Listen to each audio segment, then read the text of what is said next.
اشہد ان لا الہ الا اللہ وحدہ لا شریک لہ واشہد ان سیدنا و مولانا محمدا عبدہ ورسولہ۔ کوئی ہندو تھا، سکھ تھا، پارسی تھا، عیسائی تھا، یہ کلمہ کہے اور اسلام میں آ گیا۔ لیکن یہ زبانی کلامی ایمان جو ہے یہ انسان کی سیرت و کردار پر اثر انداز نہیں ہو سکتا۔ یہی وجہ ہے آج ہم دیکھ رہے ہیں مسلمان ہی جھوٹ بھی بول رہا ہے، مسلمان ہی بے ایمانی بھی کر رہا ہے، مسلمان ہی خیانت بھی کر رہا ہے، مسلمانوں کے لیڈر بلینز کی خیانت کر رہے ہیں۔ یہ کون ہے؟ سب مسلمان ہیں۔ وہ اس کی وجہ کیا ہے کہ ہم صرف قانونی مسلمان ہیں اور ہمارا ایمان قانونی ایمان ہے۔ اس کے لیے اسلام کا لفظ قرآن میں آیا ہے سورہ حجرات میں، قالت الاعراب آمنا قل لم تؤمنوا ولکن قولوا اسلمنا۔ اے نبی، یہ بدو کہہ رہے ہیں ہم ایمان لے آئے، ان سے فرما دیجئے تم ہرگز ایمان نہیں لائے ہو، یوں کہو کہ ہم مسلمان ہو گئے ہیں۔ ولما يدخل الایمان فی قلوبکم، ابھی تک ایمان تمہارے دلوں میں داخل نہیں ہوا۔ بہرحال اللہ کا شکر ہے اس نے ہمیں مسلمانوں میں پیدا کر دیا، ورنہ ہم میں سے کتنے ہوتے اگر کہیں اور پیدا ہو گئے ہوتے تو نعمت اسلام سے بھی ہم بہرہور ہو سکتے، کیا کہہ سکتے۔ اصل ایمان ہے جب وہ دل میں داخل ہو جائے، یقین بن جائے۔ اسی لیے بچپن میں یاد کیا ہوگا ایمان مجمل، آمنت باللہ کما ہوا باسمائہ وصفاتہ وقبلت جمیع احکامہ اقرار باللسان وتصدیق بالقلب۔ جب تصدیق بالقلب ہوگی تو اب اس کے تقاضے جو ہیں عملی پیدا ہوں گے۔ ان تقاضوں میں سے ایک میں دو حدیثوں کے حوالے سے آپ کے سامنے رکھ رہا ہوں۔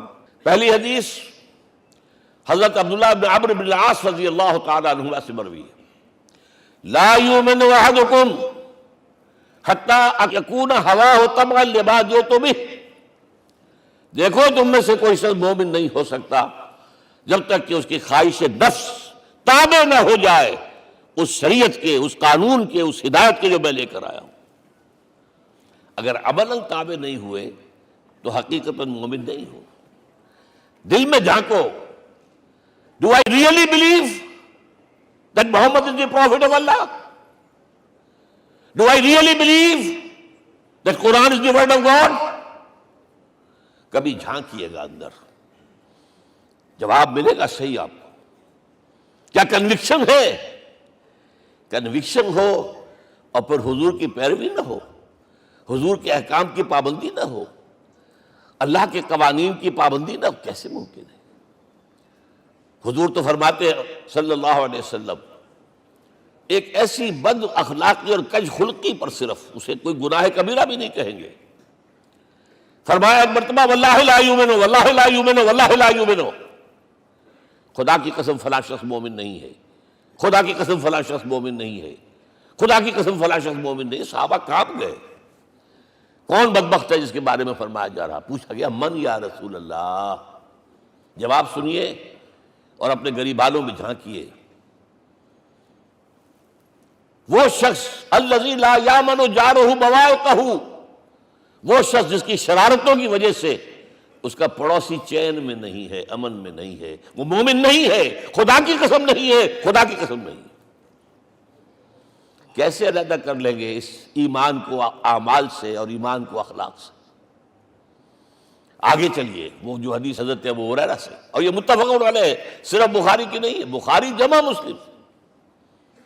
لا یؤمن احدکم حتی اکون احب الیہ من والدہ وولدہ والناس اجمعین۔ تم میں سے کوئی شخص مومن نہیں ہو سکتا جب تک کہ میں اسے محبوب تر نہ ہو جاؤں، اپنے باپ سے بھی، اپنے بیٹے سے بھی، اور تمام انسانوں سے۔ جھانک لیجئے دل میں، صورتحال یہ ہے یا نہیں ہے؟